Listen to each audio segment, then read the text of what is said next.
Good evening, ladies and gentlemen, and welcome to the 12th round of Season 4 Neo Racing League Division Alpha. We are here at Circuit Zandvoort in the Netherlands for the final sprint race of the season. Keeps the car turned in though, looks quite pointy in the sense of managing just to get the car turned in quite nicely through turn 10 now and down towards turn 11. The DRS zone all the way up to there, brake about just after 100 metres into the chicane now, bounce across that curb, got a little bit wide, does maybe a bit of undulation not quite helping him as he goes into now turn 13, the final braking point, misses the apex slightly, not the cleanest of laps from the Aston Martin. But is it enough to go pole? Up to the line now, DRS, ERS, up to line 8.9, just hundredths quicker than Gary, 2/10 clear of Speed Queen, and that is qualifying for these drivers all over. It will be time for the 12 lap sprint race. 2, 3, 4, 5 red lights for the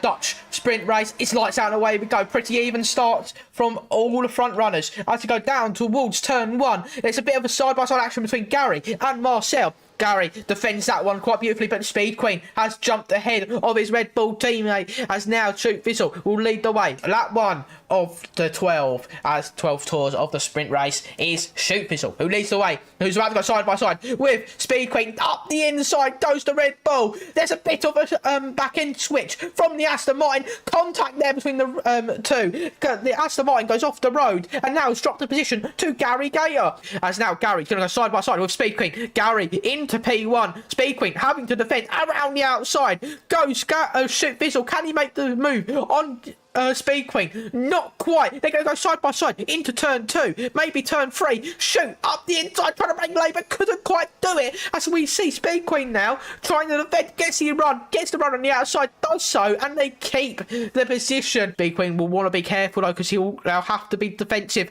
As now here comes Shoot. Shoot flies by, not just one but potentially 2 Red Bulls. Speed Queen caught a bit napping there. As now around the outside goes Gary. Is this the move? Pushing hard each other, leaning against each other, just about defending, but unfortunately for the Red Bulls, it is going to be the Aston Martin 2P1. We go back to the race leaders now. Shoot Fizzle will lead the way, but for how much longer? Speed Queen in that slipstream has that DRS. Is there any opportunity for a move for the Red Bull to the outside? Gets a bit, tries to dive it around the outside, turns it a bit too early. Both have contact. We've seen that multiple times this season. Both getting away with it though. Into the lead goes the Red Bull. Speed Queen, will they make the move, or will Speed Queen be able to defend? Both of them using up all their battery possible to try and make something work. Down towards turn 1, Shoot to the outside, Speed Queen to the inside. Can he make the move? Stick, otherwise it will be costly for either driver, because they only have a limited amount of time. Shoot Fizzle takes the lead as we now go into turn 9 and now turn 10. That's Gary in the wall. Gary's out of the race. That is absolutely crucial as we go by now. It's just got to be careful of that stricken Red Bull, and that is now turned the fight for the lead into a 1v1 between Speed Queen and Shoot Fizzle. We come up to the line and we see Shoot Fizzle win the sprint race, 2 attempts clear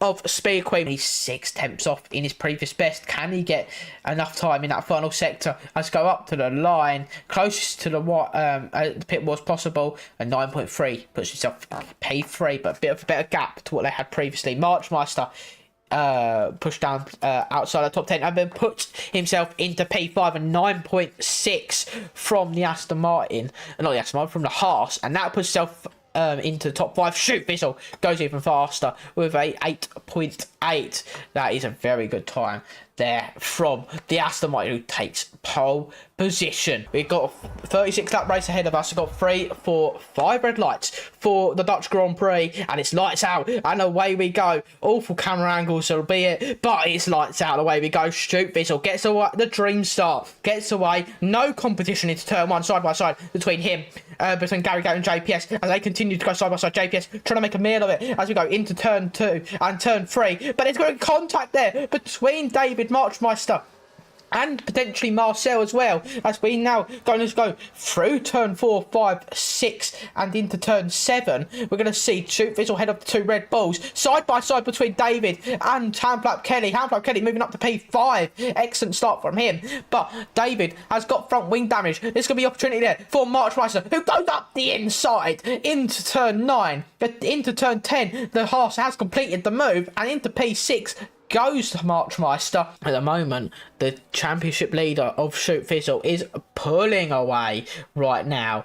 We're going to see Gary maybe try and make a move here on Speed Queen. Not going to make too much of a meal of it. Is the Red Bull going to go side by side though between the Mercedes of Speed Queen, of JPS, and the Red Bull Shoot of Speed Queen? They're all trying to go for that constructors title, but they would need to get quite a few points, both the Red Bull and the Mercedes, over the Aston Martin, who goes up the inside of Speed Queen. Handflap Kelly putting an outstanding move on the chicane. Handflap Kelly putting himself into P4. JPS on the softs, followed by Gary on the mediums, who is not looking to have the most kind words at the end of this stint for those tyres, as we see Handflap Kelly on the inside, bit of contact there, forces Gary off the road, and Handflap Kelly has unfortunately caused not just 1, 2 but 3 positions lost for the Red Bull, and now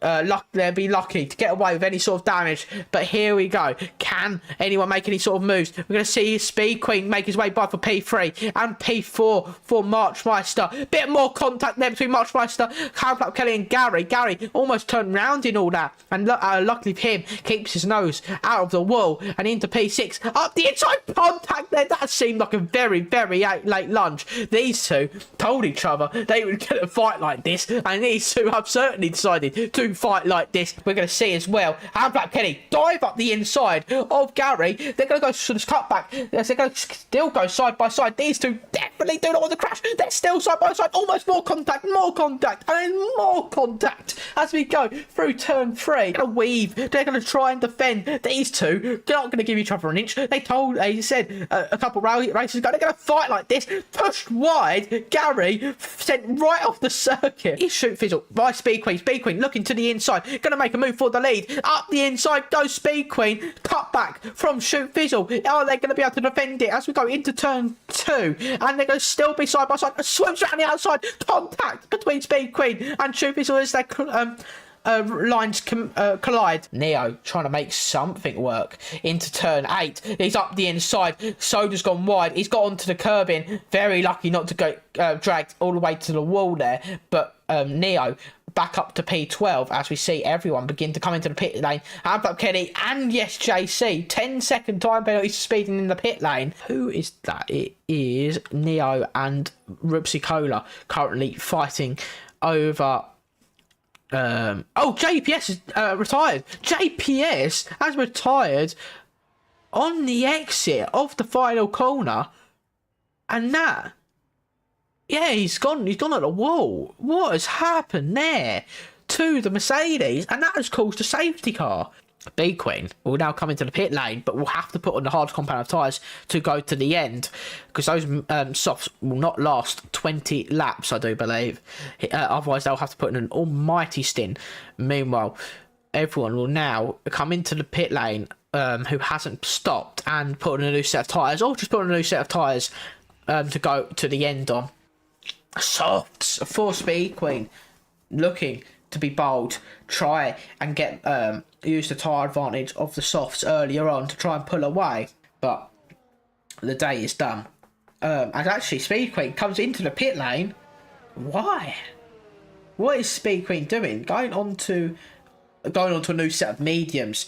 So they've decided that they want to go use that, take that lap, and then go to the end on a new set of mediums, because they certainly can do so. He needs to get away going soon, because he don't want to get any opportunity for the drives behind to cause him any sort of issue. He goes now. Is it the right time? Because Vekuli isn't able to do much as we go into turn 1, but there's going to be a bit of a battle there between the drivers behind, yes, JC, and Rupsicola and Speed Queen all side by side. It's 3 wide into turn 3. There's another bit of contact there. That's Wheelo and David in the wall. Wheelo is out of the race. David very lucky to get away with that one. And that's a VSC. We're going to see the Red Bull get closer and closer and closer and closer. But is it the opportunity for the Red Bull as they go up the inside in the chicane? Speed Queen through for P2. There's Viculi stopping any chance of Rupsicola trying to get by for P3. This is the battle for the final podium spot now. Rupsicola is all over the back of the V-Carb, who's got DRS as well, so we go through the banking, but the Williams is all over the back as they go side by side into turn 1. Is there opportunity for the Williams to take the podium spot? Up the inside goes Rupsicola, makes the move, stick that's into the podiums, go the Williams. We haven't seen Rupsicola up it all race, but is it the time and the opportunity for the Williams to take a podium in their home Grand Prix? But it might have ultimately cost them because Viculi has pulled away a little bit more. Iron Green Gamer in the other half has caused a VSC. I wonder what has happened with him. He's got caught. I believe may have got caught on that curb, so we'll be getting back underway very, very shortly. Is there opportunity for Viculi and JC to get by? JC has actually let by 10-second time penalty Speed Queen for speeding in the pit lane. We haven't got an end to the battles yet. Neo Speed Queen will now continue to fight. Speed Queen looks to the inside to make a move on the Mercedes and makes his way up into makes their way up to P6. Fastest lap of the race for Speed Queen. Is not going to be giving up yet. David goes to the inside. Speed Queen tries to make a move and Speed Queen does it to the outside. David not putting up too much of a fight, knowing that time penalty is still in hand, maybe looking to try and keep within 7 seconds of Speed Queen. But DRS for the Red Bull.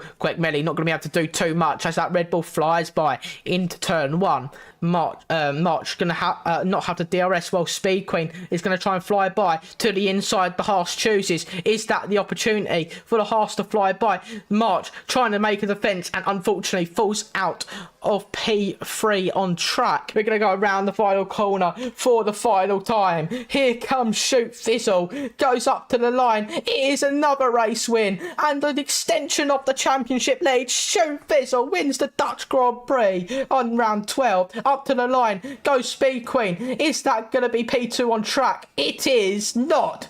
I believe it might have been. They're both very, very close. Up to the line, Marchmeister will finish. Podium for Melly. That is a 2-3 for Melly and Rupsicola. And nay, the Williams make it a double podium. Speed Queen 1.5 seconds away from a podium in the end. The points in the sprint stay exactly the same. Shoot Fizz taking the victory. Speed Queen in second. Marcel taking third with Rupsicola in fourth. And then, yes, JC picking up the final points position in that sprint race. But the race, well, it had a little bit of disappointment for a certain driver. So if you look at it, it's Shoot Fizz taking that victory, of course. Rupsicola in second place. And then Marchmeister got his 10-second penalty removed, meaning that Melly was dropped off of the podium position. Speed Queen also dropped down to fifth with Yes JC and Green Gamer, the final finishers. And then David, of course, picking up points because he retired just before the end. But those 8 drivers were the drivers to score points. And it meant that Shoot Fizz is likely to take this title now. 167 points to Speed Queen's 136. And it's looking very likely for the Aston Martin driver. He might be able to seal it in Britain. Looking down at the rest of the field, it's Yes JC who now takes that P11. Looking now at the constructors, and it's Aston Martin who look like they're going to lead it away. The only team that can stop them now is Williams and Melly and Rupsicola. Looking at the championship permutations, Shoot Fizz cannot drop 12 points. That is the name of the game for Shoot Fizz as he tries to seal this title. Speed Queen must outscore Shoot Fizz by at least 13 points to keep her championship hopes alive. And then the team's championship, it's Shoot Fizz and, of course, the man carrying Aston Martin this season, Hamflap Kelly, who cannot drop more than 32 points. And if they don't, then they will become the champions. If Williams can take a 1-2, then they'll be in pretty good stead to try and challenge. But those 2 championships looking a little bit more wrapped up, especially than they were last time out. We'll see you in Britain.